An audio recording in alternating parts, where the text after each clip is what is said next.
तरीसुद्धा या सोहळ्यामध्ये बहर आणण्यासाठी मनोगताकडे आपण जाऊया आणि पहिलं मनोगताचं पुष्प गुंफण्यासाठी मी माननीय उदयजी सामंत साहेबांना या ठिकाणी सन्मानपूर्वक आमंत्रित करतो की उदयजी आपल्या खास शैलीमध्ये या ठिकाणी आपण नारायणराव राणे साहेबांना आजचे मुकुटमणी राणे साहेबांना आपल्या मधुर वाणीमध्ये आपण शुभेच्छा द्याव्यात।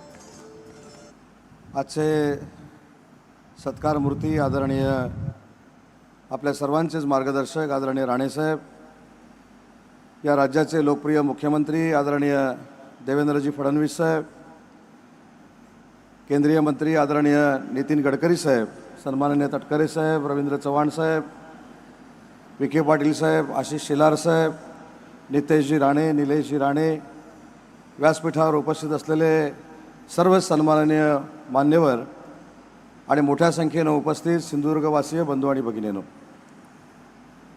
मी राणेसाहेबांना शुभेच्छा देत असताना माझ्या आयुष्यातला एक किस्सा जो राणेसाहेब विसरले असतील असा किस्सा या ठिकाणी मी सांगणार आहे।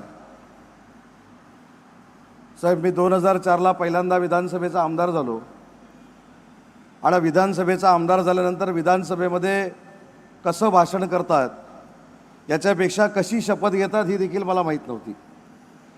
आणि आमदारांच्या शपथविधीचा कार्यक्रम सुरू झाला, राणेसाहेब विरोधी पक्षनेते होते आणि माझं नाव घेताना सचिवांनी उदय सावंत असं घेतलं। मी घाबरलेलो होतो, उदय सावंत काय किंवा उदय सामंत काय, पहिली शपथ घेऊया आणि आमदार होऊया या मनस्थितीमध्ये मी होतो।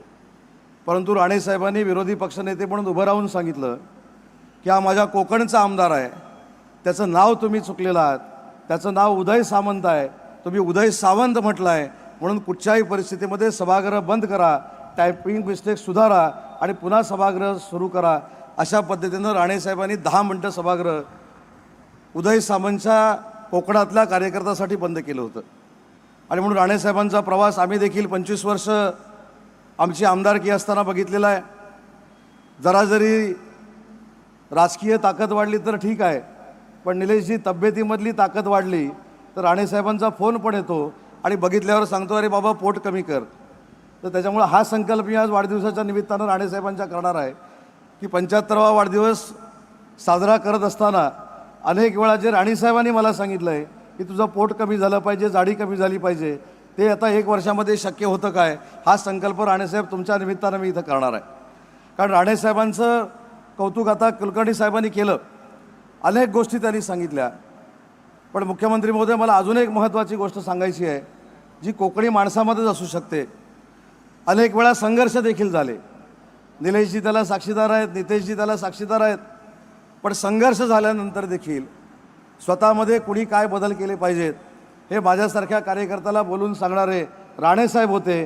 त्याच्यामुळे राणेसाहेबांना हा आम्ही सगळ्यांनीच अधिकार दिलेला आहे, कोकणातल्या सगळ्या लोकप्रतिनिधी अधिकार दिलेला आहे की आमच्यामध्ये काय जर व्यंग असेल, आमच्यामध्ये राजकीय व्यंग असेल, आमच्यामध्ये काहीतरी चूक असेल तर तो सुधारण्याचा अधिकार जसा आईवडिलांना आम्ही दिलेला आहे तसा प्रामाणिकपणानं सांगतो की आम्ही राणेसाहेबांना देखील दिलेला आहे। आणि म्हणून राणेसाहेबांना उदंड आयुष्य लाभलं पाहिजे ही आमची ईश्वरचरणी प्रार्थनाच आहे। परंतु मगाशी उल्लेख करताना असा उल्लेख करण्यात आला की पंचायत समिती सदस्य झाले, जिल्हा परिषद सदस्य झाले किंवा जिल्हा परिषदेचे अध्यक्ष झाले तर आपुलकीनं राणेसाहेब त्यांना बोलवतात आणि तुम्ही भाषण कसं केलं पाहिजे, तुम्ही भाषणामध्ये कशा पद्धतीनं समोरच्याचा आदर केला पाहिजे, समोरचा विरोधक असला तरी त्याचा सन्मानपूर्वक उल्लेख कसा केला पाहिजे, हे जसं जिल्हा परिषद अध्यक्ष साहेब कामतसाहेब तुम्हाला राणेसाहेबांनी सांगितलं आहे तसं 2004ला माझ्यासारख्या कार्यकर्त्याला देखील राणेसाहेबांनी सांगितलेलं आहे। त्याच्यामुळे राजकारणाचा खऱ्या अर्थानं संस्कार जपण्याचं काम या कोकणातनं राणेसाहेबांनी केलं आहे। त्याच राणेसाहेबांना पुन्हा एकदा वाढदिवसाच्या निमित्तानं मी मनपूर्वक शुभेच्छा देतो आणि माझं मनोगत संपवतो। जय हिंद, जय महाराष्ट्र। धन्यवाद आदरणीय उदयजी सामंत साहेब, तुमचं